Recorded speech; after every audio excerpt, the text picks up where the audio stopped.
achievable only by the taking of hostages. The Russians have never denied that they're not taking casualties, but the Russians say that we can handle this. We've got this under control. Our casualties are far less than what the Ukrainians are. We need a heck of a lot more missiles than we have. And also, if there's going to be a shooting war with China, we need missiles, and we just don't have them.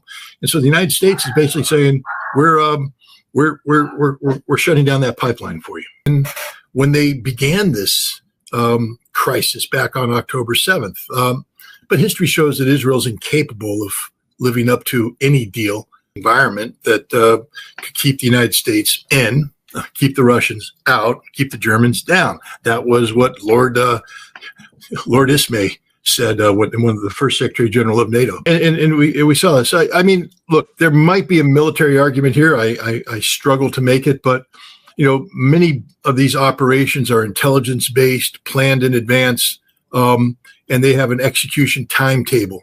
And it may have been impossible or very difficult to pull the plug on missions that are already underway. We don't know the complexity of the operation on the ground. Were there ground controllers? Were there intelligence? No. You're 100% correct. Why would anybody enter a negotiation of this nature? One, I think it's imperative that Hamas keep Israel on its back foot. And Israel is on its back foot. Understand this. There would be no Trump deal if Israel thought it was winning this conflict. This deal is only possible by the fact that Hamas's resistance is ongoing, sustained, and unbeatable at this juncture. Israel, again, when they started this ground offensive, this was the final offensive. No more deals, no nothing. We're coming in, we're killing everybody. And yet now they're stalled. They're losing, two or more tank crews a day. Other guys are getting knocked off with snipers. Hamas is unconquerable. And so Israel has no choice but to go forward. But we know that Israel doesn't negotiate in good faith. The guys that are negotiating on behalf of Hamas were the ones Israel tried to kill in Qatar the other day. But it's imperative for Hamas not to allow Israel to paint Hamas into a corner. Hamas must be seen as being willing to do that which is necessary to achieve a peace deal. And so they will. I hope and pray that it works. I mean, if we can get a ceasefire, if we can have the Gazan people stay in their homes, if we can get the Arab world to rebuild Gaza, if we can get Israel to withdraw, if we can move towards a Palestinian state, I mean, these are all, the objectives that Hamas set out when they began this crisis back on October 7th. But history shows that Israel is incapable of living up to any deal. Israel doesn't want peace. Israel needs war. Netanyahu needs war. His peace is his enemy. If there is peace, Netanyahu will be kicked out of office, arrested, and put in jail for the rest of his life. So this is a man who's looking for war. But he also recognizes that Israel is in a very, very bad position right now. Not only is its military not succeeding, but its economy is floundering. And more importantly for Netanyahu, he's losing the support of the United States. It's slipping away. I mean, it's like, melting like hot wax. Trump has noted that, the iron grip that Israel wants to join on the U.S. Congress isn't there anymore. And we saw with the whole Charlie Kirk thing, Christian evangelicals, Christian Zionists are starting to question, if you're an American, how can you support Israel? And Netanyahu is in an absolute panic.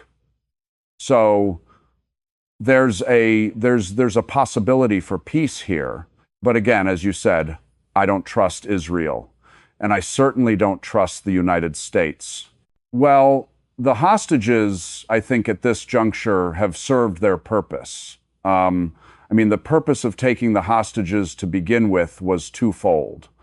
One, to lure Israel into Gaza and let Israel be Israel, which Israel has done, committing genocide and alienating the world.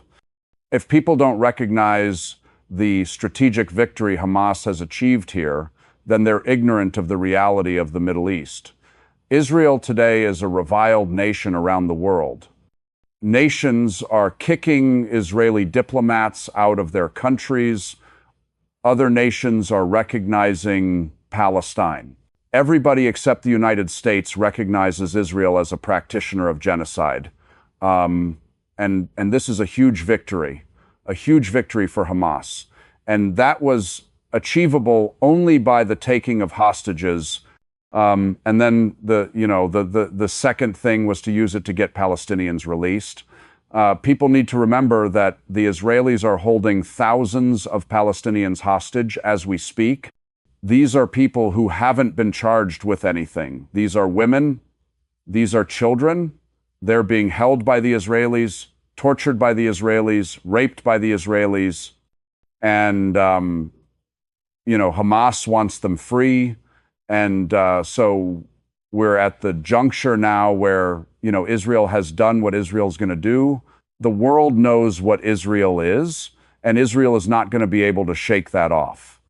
And, right now, the release of up to, I think, 1,200 plus Palestinians who are held hostage by the Israelis, held prisoner, are going to be exchanged. I think the utility of these hostages has run out at this point to keep them longer. Hamas runs the risk of being, painted as the bad guys. And, already around the world, Hamas is tainted by the United States and Israel as a terrorist organization. But much of the world recognizes Hamas as a legitimate resistance movement, freedom fighters, and Hamas wants to keep it that way. And I think at this juncture, from a humanitarian standpoint, there's just nothing further to be gained by holding on to these hostages because Israel operates according to Israel. Again, I just want to reiterate to everybody, Israel is not a friend of the United States. Israel does what Israel is going to do, and they use America as a tool. But yeah, and we saw this. I mean, look, there might be a military argument here. I struggle to make it, but many of these operations are intelligence-based, planned in advance, and they have an execution timetable, and it may have been impossible or very difficult to pull the plug on missions that are already underway. We don't know the complexity of the operation on the ground.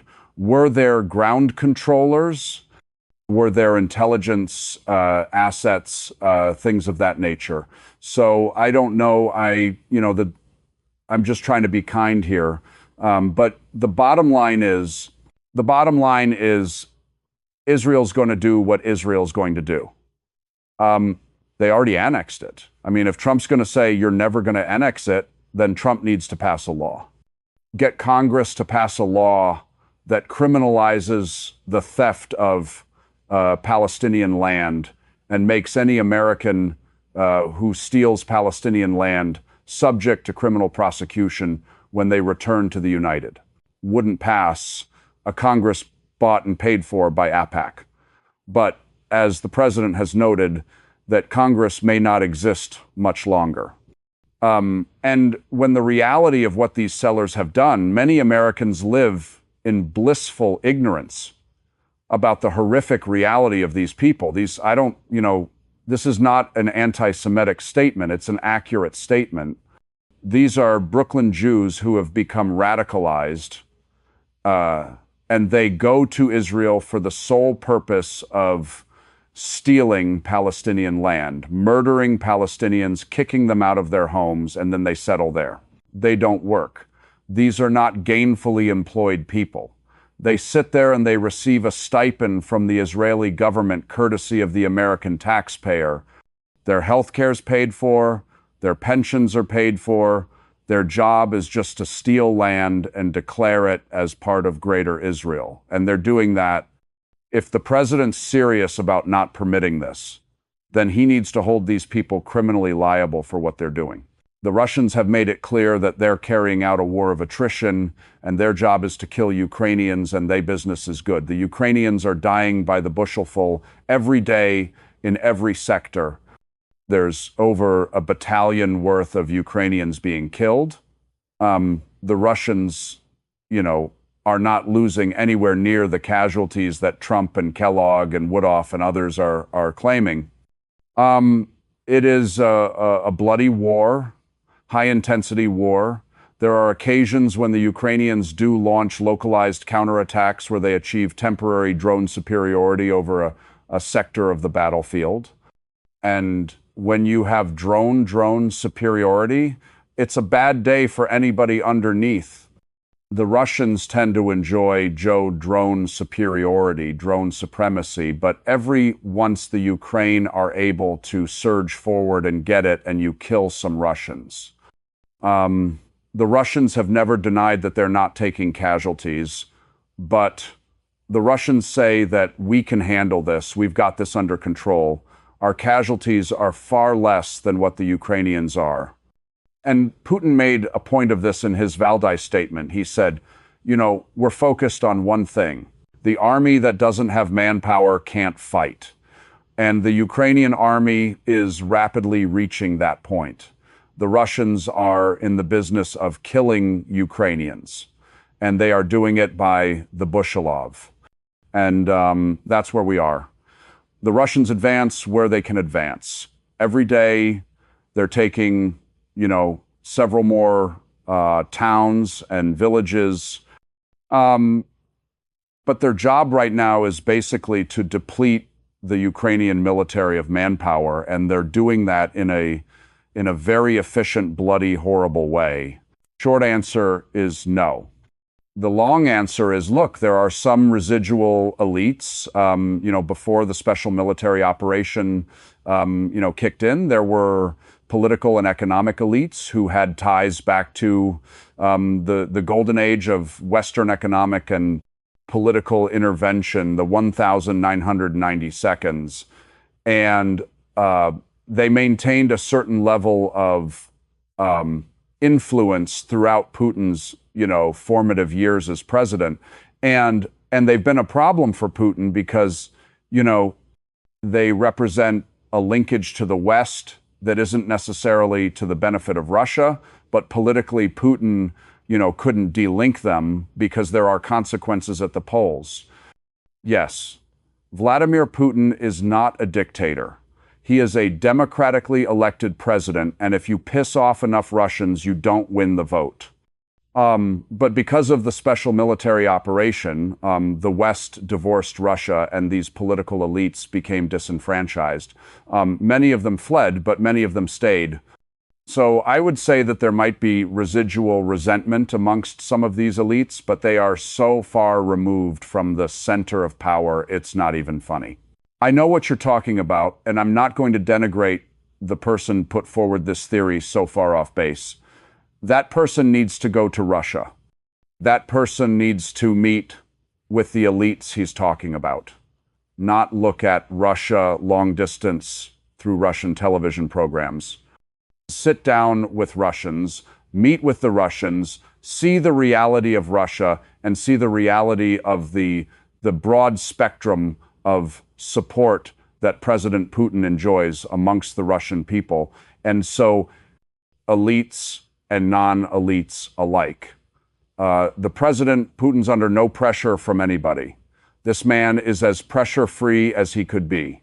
Well, the beauty of living in a free world is that you have freedom of speech and you get to say what you want to say, but you need to be held accountable for it as well.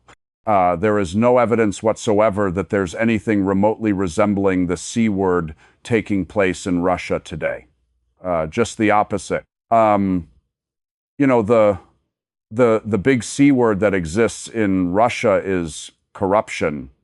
And there is, residual corruption from the time when Putin became president back in 2000 when he was first elected, up through, the mobilization in 2022 when troops were sent to the mobilization centers only to find that the people managing them had taken the money that was supposed to be used to buy uniforms and maintain weapons and everything and put it in their pockets, bought new cars and new houses.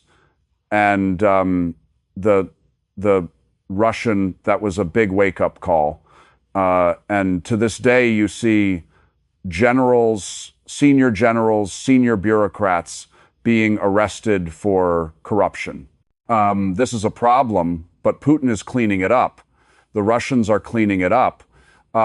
Sometimes there's overreach, and I think my friend Alexander Zaranov was caught up in overreach. But by and large, the big boogeyman hanging around, Vladimir Putin's presidency was corruption, and that's being cleaned up. And the more he cleans up corruption, the stronger his hold on power is. Remember, this is not a dictator. This is a man who rules because the Russian people love him. And the last time I saw a coup take place in a nation where the people supported their president democratically by over 80% for you've never seen a coup take place. It doesn't happen. Well, NATO's been collapsing for a while. I mean, the collapse of NATO, one could say, began at its birth when it was created for no reason. To artificially, sustain a crisis environment that could keep the United States in, keep the Russians out, keep the Germans down. That was what Lord Ismay said when one of the first Secretary General of NATO. NATO's heyday was during the Cold War, during the 1,970 seconds and 80 seconds when, it became sort of the premier defensive alliance in the military alliance the world has ever seen. But with the collapse of the Soviet Union, that the justification for this alliance went away. NATO has been struggling ever since. And through that struggle, it's primarily a political struggle, economic struggle. It's not a military struggle because NATO didn't have any real enemies. And so the NATO military atrophied over that time and they became addicted to American weapons. And American weapons just aren't as good as everybody thinks they are. And so now we have NATO, with militaries that can't fight, can't get out of the barracks, addicted to an American weapons, supply chain, which has now been proven to be unreliable. Because what happens when America's ally Israel starts banging off weapons and needs it? The weapons get taken from other allies, the ones in the Pacific and the ones in Europe. It's done. And then NATO itself, is part of a European elite that has committed economic suicide by delinking Europe from, Russian energy, and the economic consequences are horrific. So as Europe collapses, NATO collapses, and they're both collapsing right now. Well, actually, there is NATO forces. There's forces. Every NATO member has a military structure, and some of these units are earmarked for NATO. So they have NATO missions, NATO assignments, and other units. Well, no. NATO generals are American generals. The United States isn't subjected to anybody but the President of the United States. That's just the way it works. There's not going to be a foreign general that orders American troops to do jack. That's just the reality. The commander of ground forces in Europe today is an American four-star General Christopher Donahue. And it will always be an American. Because we're just not going to allow foreigners to order American troops into combat. That it doesn't work that way. If there's going to be a war in Europe, that involves American troops, the President of the United States is going to make the decision to make that happen. Not the Secretary General, not the Military Committee of NATO, nobody. That's just a reality. I think the biggest, where you see America's influence the largest is in air power, because air power has been where NATO has been investing a lot of money. You see the F-35 seconds, and again, it's done, for financial reasons. It's done to help Lockheed Martin or whoever the hell makes that aircraft make them a lot of money.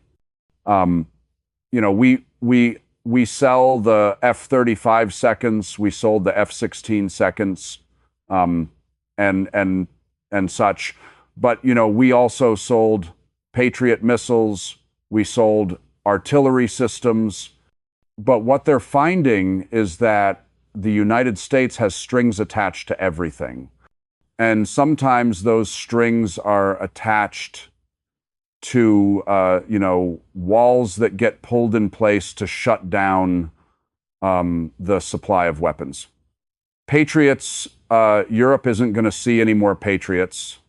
Those Patriots are going to go to Israel. They're going to go to the United States, both in terms of replenishing what we need in Europe, because now we're waking up to the fact that if there is a shooting war with Russia, we need a heck of a lot more missiles than we have. And also, if there's going to be a shooting war with China, we need missiles, and we just don't have them. And so the United States is basically saying we're shutting down that pipeline for you. No. Well, first of all, they'd never get them directly from the United States.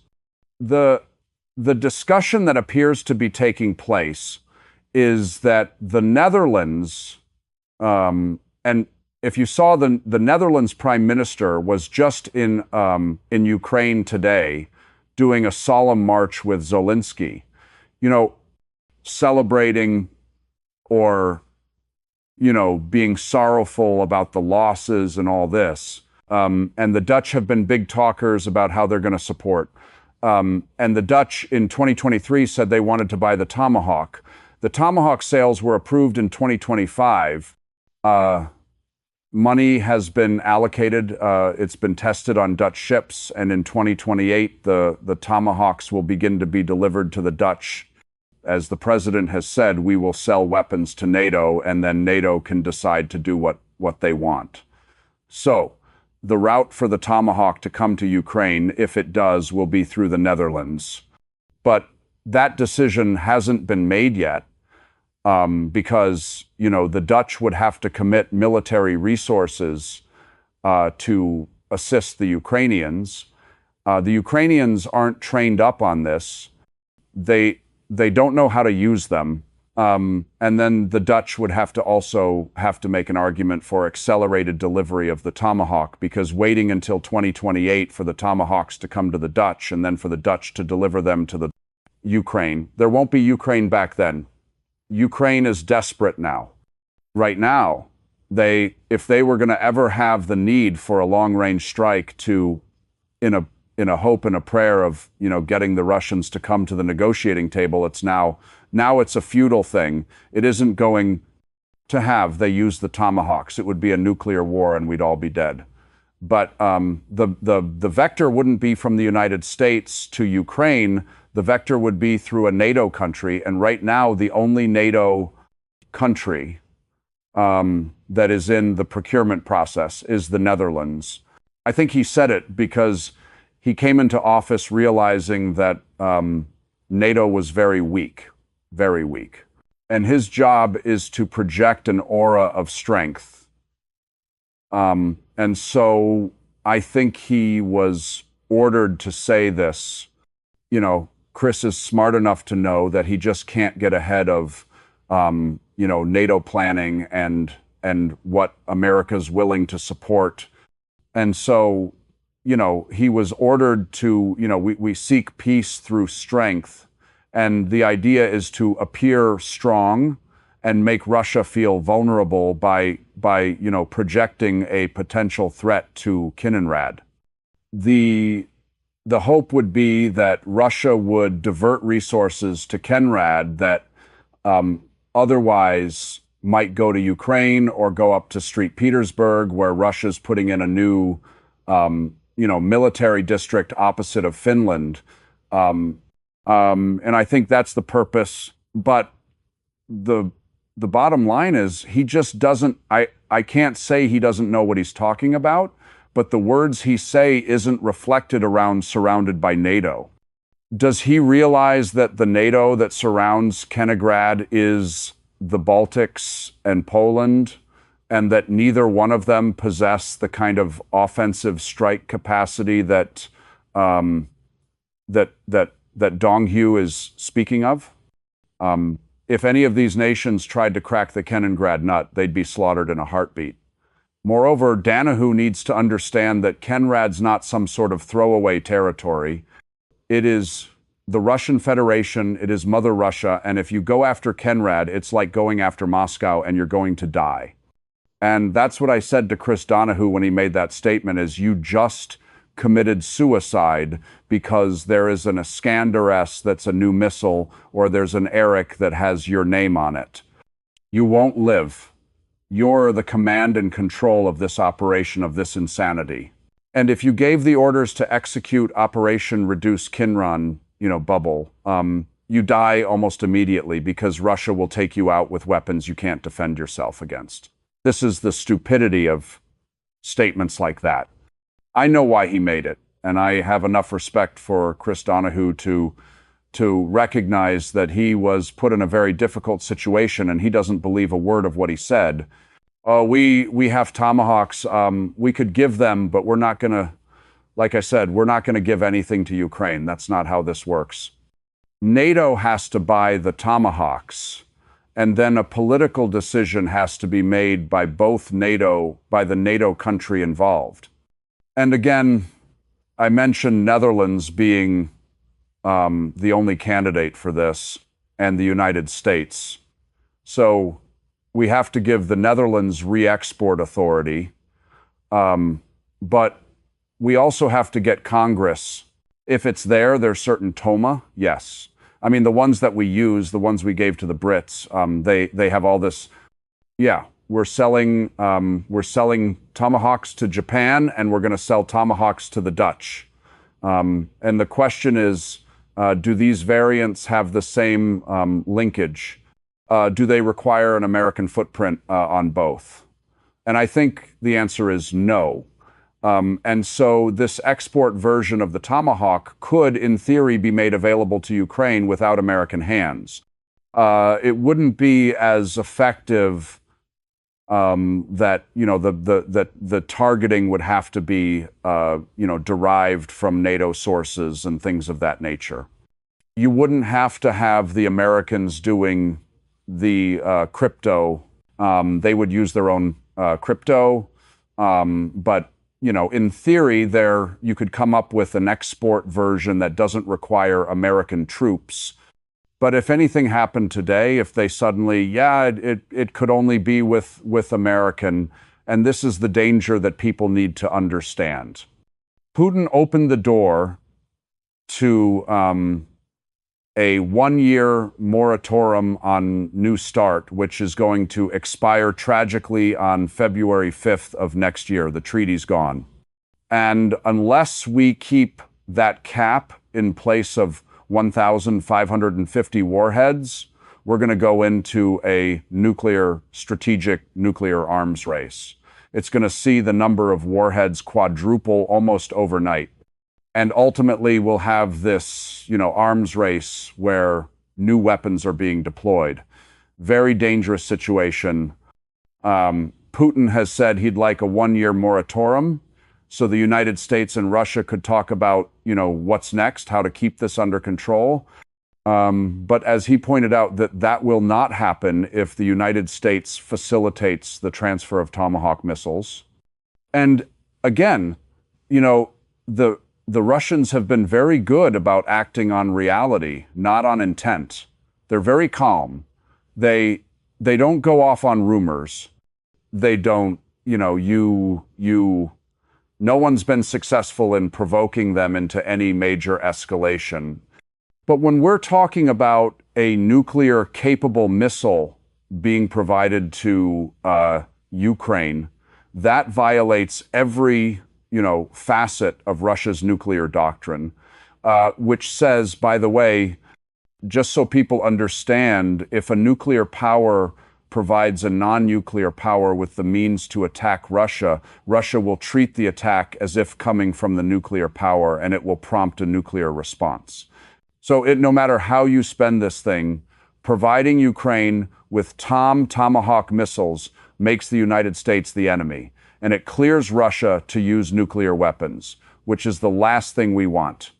So we need to stop this talk. This needs to be nipped in the bud. Last December, President Trump gave an interview to Time magazine about Biden signing off on the ATACMS missile and providing the intelligence for that.